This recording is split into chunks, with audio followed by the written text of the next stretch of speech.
Yeah, we border Denver. And where this is happening, the part of Aurora that this is happening, maybe a stone's throw away from Denver.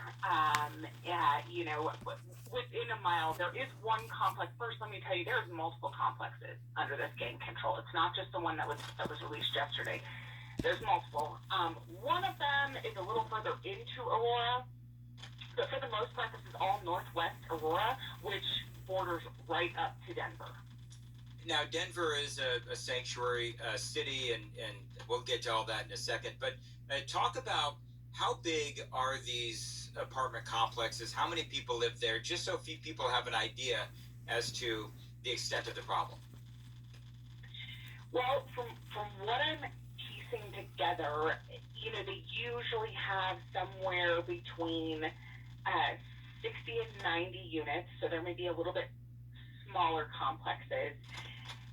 As of right now, it's really hard to tell. The folks that I helped move out of this complex yesterday, the ones who were able to finally release this video footage, Dan, I don't know how many original tenants are still there. What is happening is these complexes are under complete gang control.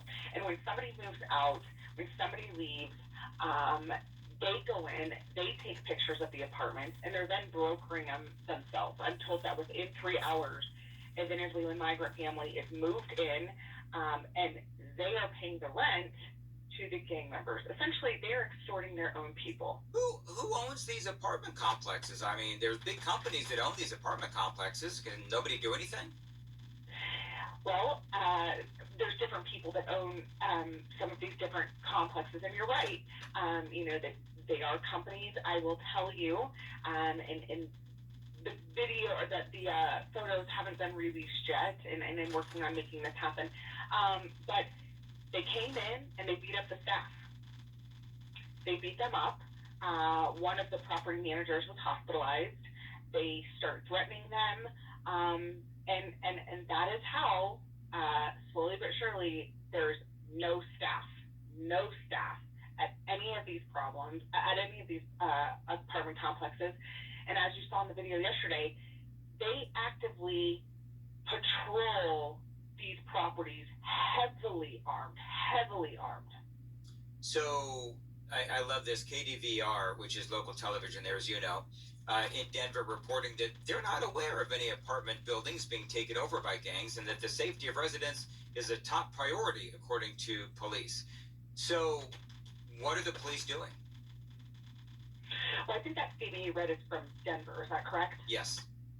Yeah. So, but what's interesting and why I actually appreciate that statement is because prior to yesterday and prior to this video being released, I have worked so hard on my own, essentially, to try and expose what is going on. And for the most part, the local media here has just tried to downplay it and bury it. But yesterday, that video coming out is undeniable. And so within about 20 minutes of that video coming out, Denver released that statement. And while they're saying that in Denver, they're unaware of any properties being taken over, they've at least acknowledged that the Trende Arabla gang is here. So we have some progress there, actually, Dan. So let me ask, they're coming into Denver. You've got these sanctuary cities. Is Colorado an official sanctuary state, or is it just, I mean, what's the sanctuary status of Colorado? I know that Denver, I believe, is a sanctuary city, right? Yes, Denver is. Aurora is not. But if you look at the entire state of Colorado, I believe we would be considered very much a sanctuary state. And interestingly enough, on that, our Governor Jared Polis, he has yet to be seen or heard on any of this. Why? What are these governors so afraid of? This is what I don't understand. Well, Polis is a Democrat, right? Yes. So Polis is a Democrat. He's trying to protect the party. So he doesn't want to talk about this because these are Joe Biden's, illegal aliens coming across our southern border.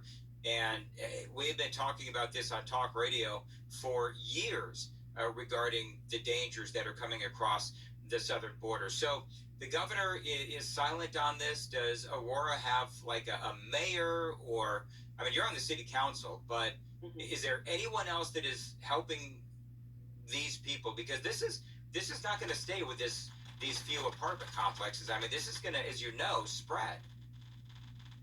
And it already is. He took the approach to move in and shut down one of these properties under the guise of code enforcement violations. And so when that happened, this gang problem was not addressed. And so, as you can imagine, they have been pushed on. They have moved on to other complexes. They've moved their guns, they've moved their cash, they've moved the drugs, all into other apartment complexes. I had one property owner tell me that one of his units was taken over, and when the police let them in to this unit, that was a unit of a good tenant, by the way. When the police let them into the unit, it was filled with guns, cash, and huge barrels of gasoline. I am being told that they are running a black market on gasoline. To this day, those property owners have no idea what happened to their tenant. 8:15 on Nashville's Morning News. Danielle Drinsky joining us. She is on the Aurora City Council talking about this story that really blew up yesterday nationally, and really around the world, as you know, Danielle, because even the Daily Mail out of the UK, it was one of their top stories. Coming up, I'm going to ask you, what is this neighborhood, or what was this neighborhood like before all of this happened? I got to take a quick 30-second check for traffic on WTN.